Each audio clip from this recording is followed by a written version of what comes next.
Bom dia, meu nome é Rafael, sou do grupo SN3, os componentes são o Alisson, o Celso, o Vinícius, a Marisa, que não pôde vir por motivos profissionais. Nosso grupo ele vai falar sobre o apoio da tomada de decisão.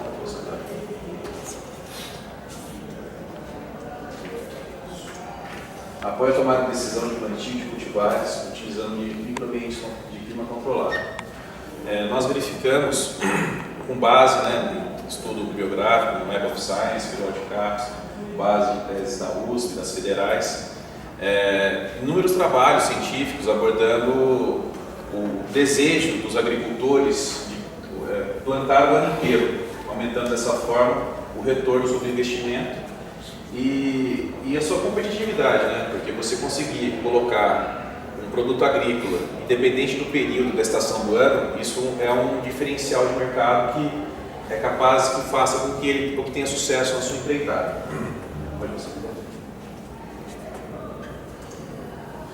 Então, nós dividimos o trabalho da seguinte forma: justificativa, objetivo, metodologia, resultados, e no final a gente vai uma próxima etapa, que é para o final do semestre, como é de praxe a metodologia do universo, e apresentar o projeto pronto. Então, a justificativa, como todos sabem, existe uma mudança climática ocorrendo, o planeta nosso está aquecendo cada ano que passa, recordes e mais recordes de temperatura, e essa influência do clima, no macroclima, é muito forte na agricultura. Chuva de granizo, secas prolongadas. O nosso grupo vislumbrou nesse microclima controlado uma oportunidade de ofertar mais alimentos à população, diminuindo esse seu custo, e todos sabemos que alimentos não chegam às regiões muito afastadas devido à logística, etc., e outros motivos. Pode passar.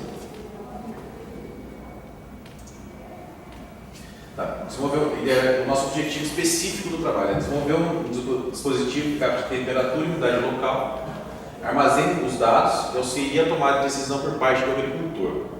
Isso pode tanto para o agricultor como para um hobbyista num apartamento, por exemplo. Ele pode estar plantando, uma orquídea, uma orquídea em Brasília, por exemplo. Brasília tem 10% geralmente de umidade relativa do ar, uma orquídea necessita de mais umidade relativa do ar. E a gente vai usar um umidificador e um ventilador. A gente, até na próxima etapa, trazer uma pequena estufa. Pode passar. E a metodologia, a gente buscou integrar as disciplinas que nós já cursamos durante esses 3 anos praticamente, principalmente sistemas de informação, programação de computadores, administração de empresas, que é a parte do custo, da oportunidade, produção textual, para escrever o texto, inglês, porque muitos papers estavam em língua estrangeira também, porque esse é um problema mundial. Principalmente Israel está na vanguarda disso, estão no deserto. Na pesquisa a gente viu muitos estudos interessantes. E o próximo é o Alisson, agora vai falar a gente buscou também integrar software e hardware. Bem, conforme a gente aprendeu nas matérias, a gente sempre tem o que a gente quer, são os requisitos do projeto e as etapas para você ter um protótipo ou ter um produto. Então, a gente estudando todas as metodologias de construção de produto, a gente viu algumas etapas a serem seguidas, que são os requisitos, que foi a conversa em grupo, foi a conversa com o mediador, e para a gente fazer o protótipo em si, depois da gente saber o que a gente queria, temos as simulação e teste de software. Então, para os componentes eletrônicos, a gente utilizou a simulação no Proteus, que ela foi sugerida por um dos professores na matéria de circuitos elétricos, onde a gente consegue utilizar vários componentes e fazer toda a simulação elétrica, parte de simulação e teste de software. Então, a gente utilizou o Arduino de 2 formas que é possível utilizá-lo no Proteus. Uma, fazendo uma biblioteca, importando ela, ou outra, já usando uma biblioteca nativa dele. As duas maneiras são possíveis. Tá? A programação do Arduino, a gente usou a própria IDE dele, né? Onde, para a gente importar ela para o Proteus posteriormente, a gente tem que habilitar essa opção aqui para ele mostrar algumas mensagens. Como foi visto na matéria atual de sistemas... Não, isso que a gente está tendo agora de organização de computadores, você vai tem que ter um montador, né, que vai montar o assembler, e do assembler ele vai compilar o código de máquina, que é o .x que a gente utiliza.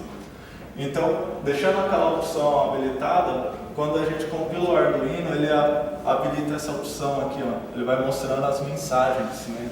Então aqui tem o programa que a gente descreve, aí a barra de progresso, quando ele está compilando, as mensagens, se der erro ele mostra aqui, e o modelo importa, que a gente vai abordar mais para frente.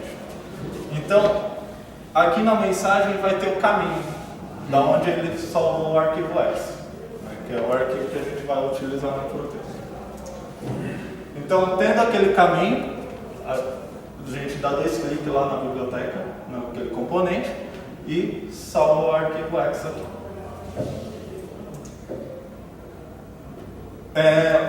Então, a gente já conseguiu pegar um programa e jogar dentro do Proteus para fazer toda a simulação. Então, o Proteus precisa mostrar para você o que ele está medindo, né? E como a gente pode fazer isso. Ele já tem outros componentes que habilitam isso, tem um prompt de comando lá. Então a gente adiciona isso daqui, ó, isso daqui é um virtual terminal, faz toda a configuração dele. E aqui é com ele compilado e rodando, né? Isso daqui foi um programa teste, onde mostra os nomes dos componentes do grupo. Tá, o sensor que a gente utilizou foi um DHT22, onde ele já tem as duas medidas incorporadas em um único sensor, o que diminui a quantidade de fios e reduz o custo.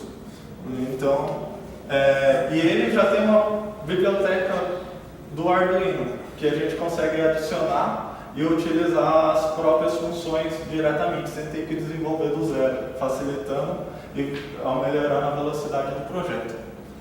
Aqui está como você consegue fazer a adição dessa biblioteca na IDE. E no Proteus, ele já tem o componente aqui, né?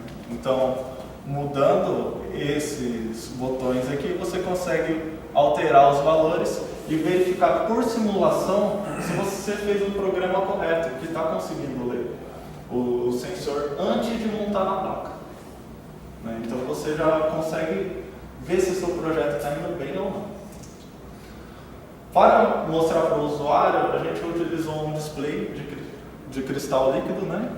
Que é aquele mesmo display de orelhão, que também você consegue fazer a simulação dele.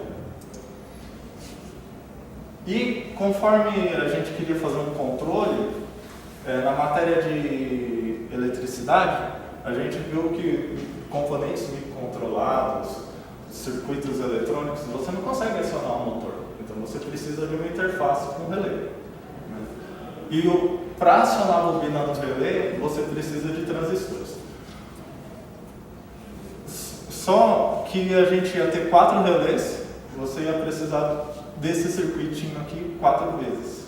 E esse componente, ele tem um array desse circuito, diminuindo a quantidade de componentes e reduzindo o seu circuito. Então tá bom, a gente já fez toda a parte de simulação e vimos que funcionava. Agora a gente precisa fazer o protótipo construindo uma protoboard. Para isso, a gente faz a seleção de qual tipo de Arduino que a gente está utilizando, e quando você conecta ele no computador, ele vai reconhecer como uma porta serial, uma porta COM. Aí você faz a seleção da porta COM e descarrega o programa que você fez. E esse daqui é o protótipo que a gente montou, onde tem o display LCD, o nosso sensor, o módulo Bluetooth que faz a comunicação com o computador, a placa de Arduino a gente utilizou a Uno inicialmente por causa de uma questão de facilidade, né? E esses LEDs aqui indicam o relé, o acionamento do relé. A gente ainda não fez a montagem numa caixinha fechada, porque ia ter o fishbowl aqui e ia ter as sugestões. Se a gente tivesse já montado e fechado e precisasse fazer alguma alteração, a gente ia ter que mudar muita coisa, soldar fio, fazer placa ainda, né? E o software que comunica atualmente, a gente fez um teste já, a gente utilizou o LabVIEW, que ele usa o conceito de instrumento virtual. Ele já é um software para engenharia, para comunicação de componentes, né? E ele é nesse formato aqui, ele não é textual, ele é por fluxos de dados, né? Então cada caixinha aqui ele possui uma função e dentro dessas funções você vai ligando de forma a ter sua programação, né? E esses laços aqui são os laços de controle de fluxo.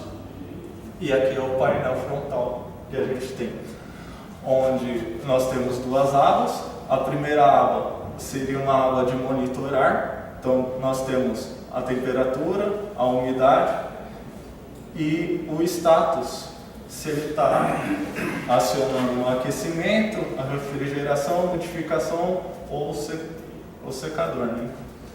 E a outra parte seria a parte de você setar os seus limites, né? Se você pode pôr o limite máximo e o limite mínimo, tanto de temperatura quanto de umidade, né?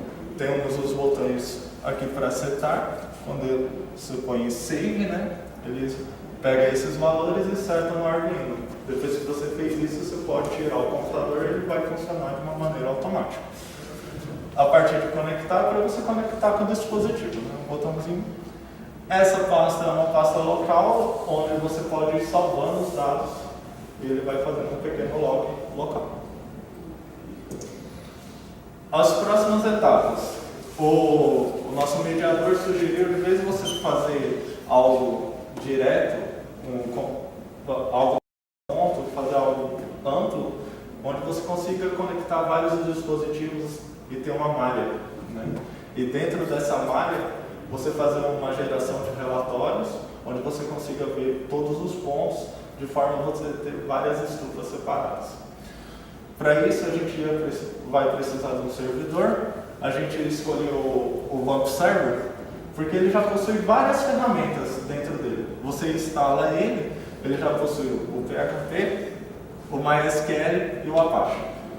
O PHP é para você desenvolver páginas de web. O MySQL é o banco de dados. E o Apache, ele é um servidor de páginas, né? E ele possui, quando você instala, outras ferramentas para administração, o que facilita um pouco do que você ficar lá no prompt de comando, só digitando o comando, né? Um exemplo é o PHP MyAdmin. Aí as próximas etapas é a finalização do banco de dados, estabelecer uma boa estrutura, a construção da maquete, a comunicação do nosso equipamento, né, utilizando o conceito de internet das coisas, e o relatório para o usuário. A gente fez uma pesquisa também em alguns países como Israel, o Panamá, o Japão. Eles têm uma dimensão territorial pequena. Então, para eles é fundamental ter esse tipo de controle na produção, porque além da mudança climática, eles têm a restrição do território. O Brasil é um país com um território muito grande, mas nós estamos percebendo essa mudança climática e nos torna no futuro isso aqui, além de comercialmente ser atrativo, também vai ser uma questão de sobrevivência também. Obrigado, presidente. Obrigado. Ok, muito bom. Agora passo a palavra para os mentores César e Kopik. Ok. Vocês estão, na verdade, configurando, na verdade, a parte de coleta, né, e depois a parte de armazenagem, nós temos de banco de dados. Né? Vocês estão nessa questão. Para ser comercial e comercialmente pensando, assim, pensando um pouco mais longe, após a fase protótipo, né, desenvolvimento de produto, industrialização e comércio. Né? Nessa fase, imagina um pequeno produtor que queira controlar, sei lá, em Atibaia os seus morangos, por exemplo, né? Questão prática. Ele quer saber se ele pode, né, plantar uma outra variedade de morango verde, por exemplo, sei lá, como tem no Japão. Que lá eles fazem, isso aí no Japão eles fazem, já vi coleta, inclusive você paga $1 lá e fica o dia inteiro comendo morango verde lá. Esse sistema, inclusive, assim, a solução, né? Com esse controle de para você tá vendendo o produto já. O cliente, ao adquirir, ele está com o banco de dados zerado ou virá de alguma fonte dados daquela micro-região dele.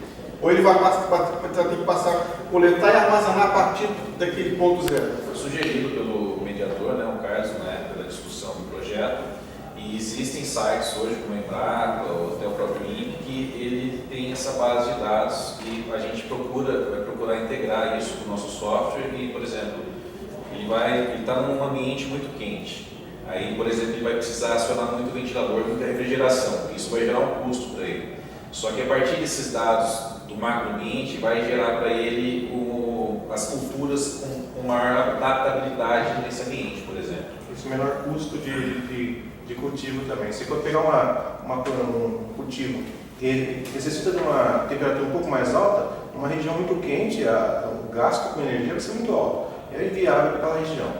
A nossa ideia, por exemplo, é colocar esse ambiente ao comprar a solução, o produto, na loja, as informações, os dados, também tem essa opção de comprar junto, ou eles vão ter que ir ao mercado, ir à área de pesquisa? São bases de dados, elas são gratuitas e disponibilizadas pelo governo, tanto da Embrapa como do INPE. A nossa ideia, para fechar mais, para não ficar muito amplo, foi, no primeiro momento, né, daí a gente deixou aqui para vocês gestores, lá de sugestões, mas um produto com um retorno agregado maior, por exemplo, uma flor, alguma coisa que uma pessoa consiga num ambiente menor, até porque a gente está começando mais agora. profissional, né? Isso. E o robista, né? Ele vai cultivar lá a orquídea lá no apartamento, no aquário. Isso. Vai bem a orquídea lá ou não? E como é que ele está interessado em comprar um produto? Onde que ele vai pegar os dados? A gente vai integrar, porque a gente está no meio do curso, né? A gente precisa de outras disciplinas, outras ferramentas, mas vai integrar banco de dados com o servidor, vai para a segunda etapa, né? A base de dados a gente consegue coletar gratuitamente, tanto na Embrapa como no INPE. A gente vai compilar esses dados, essa é a nossa ideia, mas o prazo é exíguo, né? A gente A ideia é vender ou já vai junto com o curso? Mas a ideia é integrar esse Porque já com o pacote. essa base de dados é obrigatoriamente ser customizada, né? Para a micro-região do cliente, né? Sim. Não dá para trazer do Israel para cá, não tem sentido. A gente vai tratar os dados que a gente tem do Cachoeira Paulista, do INPE, mas disponibilizar todas essas bases de dados. A gente vai ter que tratar essas bases de dados. Por exemplo, ele vai deixar no apartamento dele, ou, por exemplo, num sítio dele, um período de tempo, uma semana, um mês, por exemplo, ou um ano que seja, para ver todas as variações de temperatura possíveis. E nesse fazer tempo, uma base consistente de dados. Análise, né? Isso. E a gente, com esse histórico, né, a gente vai encaixar esse microambiente controlado e vai falar para ele, ó, nesse range de temperaturas, você vai gastar menos energia elétrica com umidificador e com ventilador, por exemplo. Ou se você quiser plantar uma orquídea, no seu ambiente sendo seco, você pode plantar, porque você vai ter um retorno muito grande, porque ninguém vende orquídea aqui na sua região. Daí essa tomada de decisão vai ser por parte do agricultor ou do robista, que seja. A gente vai entrar com os dados, disponibilizar os dados, disponibilizar os parâmetros, mas ele vai ter que ter um conhecimento, por exemplo, o Carlos, perdão, até falou de a gente dar uma pequena filipeta, planta orquídea tal, o substrato tem que ter tantos por cento de amônia, por exemplo. Uma receitinha de bolo, o seu ambiente controlado, a temperatura é tal, ideal é essa, são essas flores que você pode plantar, por exemplo. A gente está tentando focar mais num produto de maior valor agregado. E as bases de dados a gente ainda está estudando, e a gente vai ver se consegue ou não puxar isso e tratar de uma forma rápida, né? Na cultura em geral, de hortifruti em geral, a umidade não é só do ar, é do solo também, talvez mais importante do ar, na verdade. E o que vocês pensaram, ou não pensaram nisso? A gente pensou nisso, que o Arduino ele já tem uma entradas analógicas, onde você consegue adicionar outros tipos de sensores também. Com outro sensor para solo, até medir pH, se for o caso. E a gente pode pensar também na frequência implementação do plano nesse bimestre. O que aconteceu, eu vou explicar para os senhores, a gente pensou... Porque a do ar não é tão importante para o cultivar, na verdade, sim, para animais sim, né? A umidade relativa do ar para frango, por exemplo, para porco, isso é importante. Para frango também, mas para cultivar, a do solo deve ser mais importante que a do ar. É que pelo que a gente leu e pesquisou, a umidade do ar, se ela estiver muito elevada, pode dar a criação de fungos na plantação de flores, por exemplo, que são muito delicadas. A gente tentou fechar em flores, né? Mas a umidade relativa do ar para flores, por exemplo, se estiver elevada, pode dar origem de fungos. Mas explicar o que é a dinâmica do nosso trabalho, a gente escolheu no primeiro momento um outro título, né? A gente ia falar com acelerador de partículas, que o colega Asco trabalha lá na USP, só que ficou muito complicado por um tempo curto desse, a gente desenvolveu que a ideia dele também era muito boa. A gente, com 2 ou 3 semanas de andamento, né, do prazo, a gente sentou com o Carlos e a gente teve essa outra ideia, todos acharam interessantes.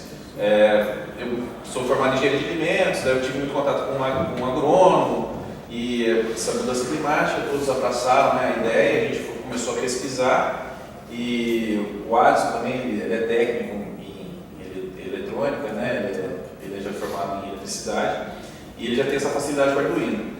E foi um ambiente de muito aprendizado para nós todos, a gente está aberto a sugestões, até a gente viu essa parte de sensores para colocar no solo. É tão amplo, o Arduino é tão e é uma plataforma aberta, é barato. A gente perguntou para ele, né, quanto que ficaria, ele falou, nossa, mas só isso, né? Porque ele mora em São Paulo, né, trabalha na USP em São Paulo, tem facilidade de pegar os componentes, tudo. E a gente está aberto a sugestões, a gente quis fechar em flor, que é o maior valor agregado. Em termos de protótipo, a vida é perfeita, o custo-benefício é muito bom, né? Mas assim, a nível de produto mesmo, comercializar, você tem ideia de custo? Custos ficam em torno de R$50. Na parte de industrialização. A industrialização cai mais ainda. A gente viu para nós fazermos assim, O hardware. o hardware fica R$50.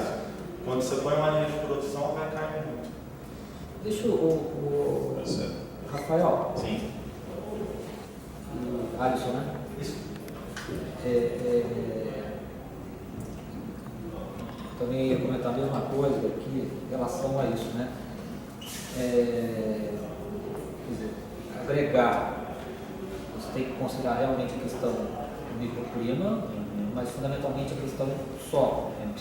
Se possível, não só a umidade, como a camada umidificada, porque tem variação, falando aqui, mas vocês sabem disso, então tem uma variação, então, dependendo do tipo de plantio, é importante que você saiba também a camada umidificada. Então aí você pode colocar, ver como é que você colocaria o tipo de sensores, né?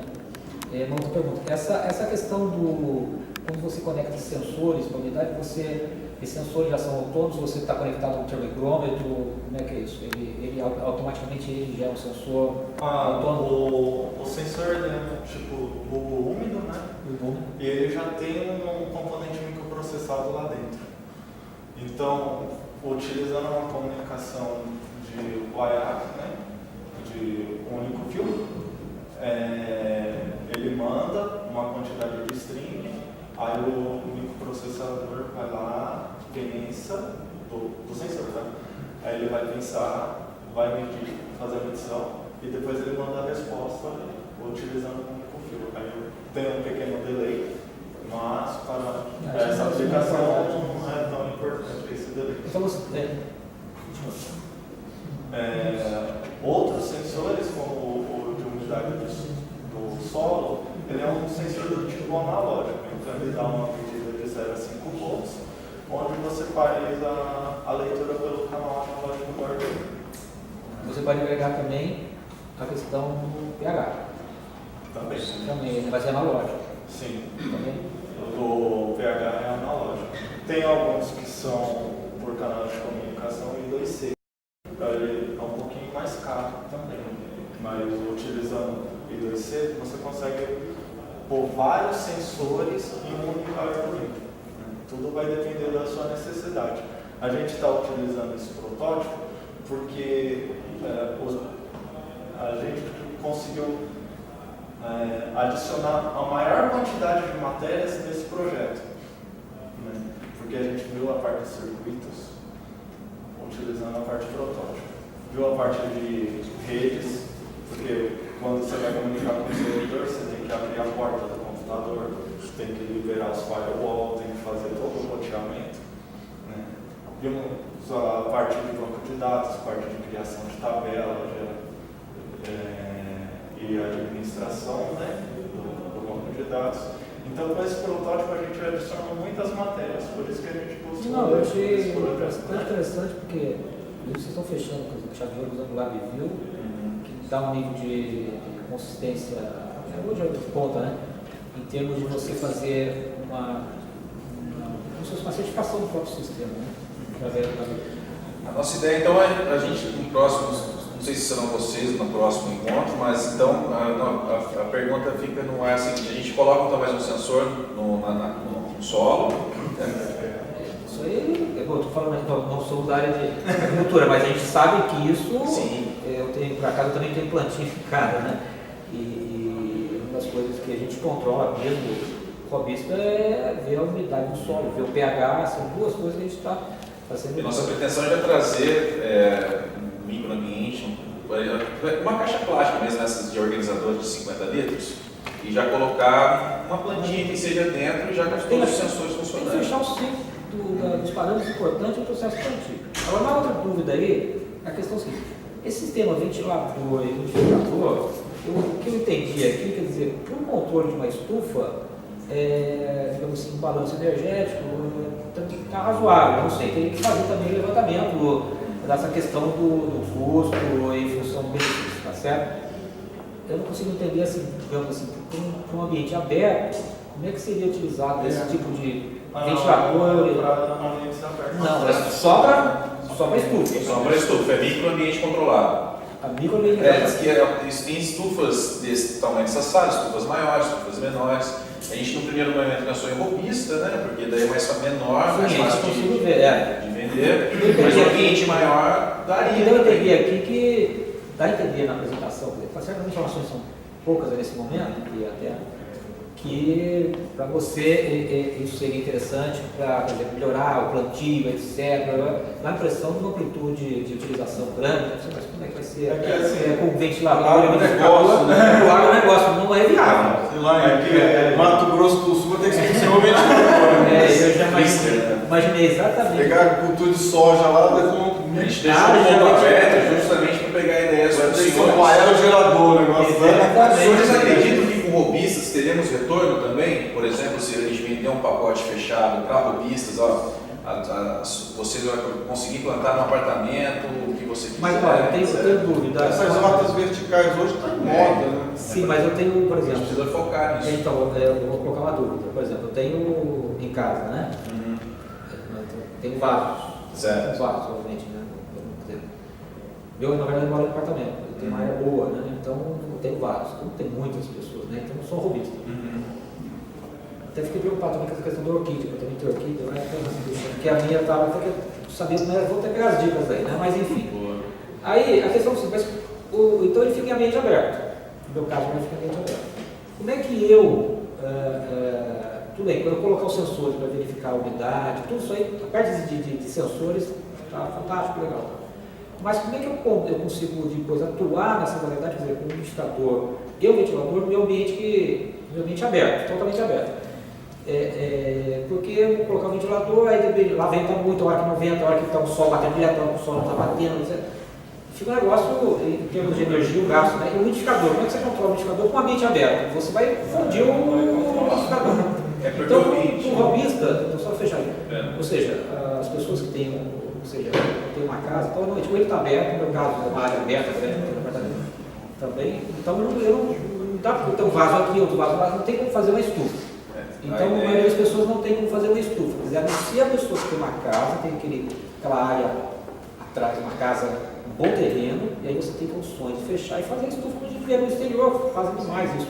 Então, na Europa tem uma situação grave. Hoje nesses apartamentos de alto padrão tem as famosas varandas gourmet, né? Dá para fazer uma senhora de estufa, ó. Eles envidraçam toda Mas mesmo assim a você... fachada, fica uma estufa natural. Né? Mas só que você tem um problema, porque você está na varanda gourmet, mas você também tem o calor, você tem um ar-condicionado que você quer ligar. Mas como as pessoas têm uma Aí aquário, você está disputando com a planta. Sim. Então você tem que ter mais umidade, mais calor. Mas coitado, você está passando mal aqui. Então, César, nossa ideia é justamente fechar com as pessoas que têm aquários para peixes. A gente pensou num ambiente pequeno mesmo, controlado, plantar até coisas exóticas que não tem aqui na nossa região, entendeu? Uma caixa plástica de 50 litros organizador é R$40, a gente gastou 50 com a parte de hardware, né? A gente não vai colocar custo, por exemplo, no nosso intelecto, na nossa ideia. A gente, sei lá, como somos universitários, uma empresa júnior que seja, colocar no mercado, às vezes alguém compra ideia, não sei, porque a gente colocar isso numa linha de produção, o custo baixo. Mas realmente, um ambiente aberto a gente não vai ter controle. A ideia é para o robista, um ambiente pequeno e controlado, aqui não trouxemos a caixa, não trouxemos fechado, justamente para pegar ideias de vocês. E o ambiente aberto realmente não tem... No Japão eles fazem isso. Assim. Ambiente aberto. Eu já vi uns morangos verdes enormes assim. A caixa, por exemplo, ficaria também nessa mesa, por exemplo. Você botaria uma coisa exótica, por exemplo. Então, o que eu vejo sim, seria, vou falar novamente o que você também colocou muito bem na apresentação. Precisa ver qual o escopo, quer dizer, ver a amplitude desse processo. Precisamos fechar. É o projeto charter desse projeto. Porque é o seguinte, eu vejo que vamos colocar para produtores mesmo, né, que trabalham com estufas, que tem tipos de plantas, principalmente a parte de flores, né, que trabalham com bastante estufa, eu acho muito interessante. Então, eu acho bem importante ver onde tem que ter ver o EVTE, né, qual é o custo-benefício, onde é aplicado. No caso, quer dizer, então, desse caso, né, então, estufa, bem aplicável. Bem aplicável, eu acho que o custo de energia fica, né, se você já escolher, inclusive, aonde você está, já tem não tem uma grande diferencial em relação ao microclima que você quer com o que você tem lá fora. Né? Isso é diminui até o custo. Agora, para o robista, que mora em apartamento, em casa, aí tem que ter um processo desse tipo, né? Já que vai ser barato o processador, né? E, então ter assim, plantas exóticas. Eu achei interessante. Olha, você compra como se fosse fazer um aquário, em vez de você ter peixe, eu vou plantar coisa. Mas você consegue controlar essa planta que você só consegue ter em tal região do mundo. Pô, mas sempre quis ter essa flor, sempre quis ter isso aí. Pô, legal, mas com essa caixa você consegue estar fazendo propaganda. Né? Então, aí seria interessante. Fora isso, é difícil. Você concorda com isso? Concordo. Então, mas no ambiente aberto, você não pode controlar, mas você pode indicar. Ó, aqui nesse ambiente, você plantar isso. Um exemplo também, você pode usar ele, uma empresa, uma pessoa fazendo uma plantação. Ah, vou comprar esse terreno. Mas esse terreno vai ser bom para plantar? Eu estou aqui em São Paulo, eu vou comprar um terreno em Minas. Aí coloca lá, deixa um mês avaliando. Ah, aqui vai ser bom plantar isso. Esse terreno aqui, eu vou ter mais gasto com tal coisa. Mas é melhor investir nesse terreno aqui porque ele sai mais em conta, entendeu? Porque aqui eu sei que a minha perda vai ser menor, entendeu? Tem essa avaliação que pode fazer. Com ferramenta de diagnóstico. Mas então, com ferramenta mas de diagnóstico. para a gestão do cultivar É mais complicado. Mas com a gestão do diagnóstico, então, voltando àquilo que ele colocou, eu também comentei aqui, tem que colocar o solo na questão, senão você não fecha a equação. Você só fica com o microclima, mas não é só o microclima que resolve, entendeu? Claro que você tem condições de trabalhar com solo, você pode colocar tudo, você pode... Só que tem coisa que é econômica ou não econômica. Não, mas ficar sempre tendo que trabalhar aquele solo de uma forma tão pesada e agregando coisa que não compensa, não tem que né? Então, é só essa, quer dizer, eu acho que a questão é essa, quer dizer, ver o escopo, ver aquilo que é economicamente viável para você ter um impacto. Essa questão de associar, aproveitando a inteligência, que pelo jeito ele é bem flexível, de você acessar, colocar outros sensores, e entrando o solo na equação e segmentar, né? Traz valores. Traz valores. O valor é estufa, não tenho dúvida, que eu só tenho que fazer uma análise realmente de custo-benefício, mas tudo indica que sim. Portanto, a diferença do microclima esperado com o existente não seja tão grande, senão o custo de energia seria muito alto, você concorda? E o robista para as coisas exóticas, você colocou bem. Podemos fechar com flores ou flores exóticas, não sei. Daí eu não preciso acessar, porque daí não precisa acessar o site da Embrapa ou do INPE, porque daí isso está gerando muita dificuldade para a gente. A gente pode, sei lá, puxar uma lista de flores e já deixa no banco de dados e a gente pronto para a pessoa, por exemplo. Uma planta da Amazônia, uma planta carnívora que seja, que quer uma umidade do ar de 80% sempre, uma flor diferente, sei lá, um cacto que seja. Não, é interessante, porque as pessoas, tem gente que estuda isso, adora, é um hobby mesmo, e as pessoas têm essa dificuldade muitas vezes de manter isso, né? E além do mais, você pode estar com esse sistema automatizado, porque tem pessoas que, o grande problema, eu já tinha esse problema. Eu viajei, coloquei alguém para tomar conta e não tomaram conta, eu perdi plantas, importante. Então, isso também facilita você ter um sistema programado, mas que trabalhe por si só. Aqui em São José tem um fabricante de pequenos jardins verticais, justamente para a pessoa poder viajar e tem lá, tem um motorzinho de aquário lá que irriga lá, tem um controladorzinho, um temporizador que vai irrigando os vasinhos. Eu vi na Leroy Merlin também, pesquisando, tem com 20, para 20 vasos, para 10 vasos, já automatizado. A gente pode pensar também nesse gotejamento, né? Como já vamos precisar acessar a base de dados do INPE, a gente já fecha em flores ou flores exóticas e coloca o solo dentro e traz valores em cash. Você colocando solo na equação, você ainda tem que pensar nessa questão, não é só você tem que colocar no gotejamento, claro. Não precisa nem falar que o gotejamento tem que ter água, tem que ter. Então você vai trabalhar com umidade, você tem que ter água. Então você tem que ter o sistema automatizado para manter o solo na umidade na camada desejada. Isso. Né? E fora a questão do pH. O pH aí você vai ter que trabalhar realmente mexer com adubo, uma coisa. Mas aí o cara tem que trabalhar com o solo. Mas é um pequeno vaso, né? Troca o substrato, troca. Não, no vaso é possível. O robista isso é totalmente viável. E a estufa o cara vai trabalhar também com o solo programado. Ele pode trazer. Então é viável. É viável. Na Copa do Mundo, no Maracanã fizeram isso, né? Debaixo do gramado ainda tem um monte de sensor lá, Técnicos, médio, né? Legal, boas ideias, gostei do. Parabéns aí ao grupo aí. Obrigado. Bom, Ok, pessoal, muito obrigado.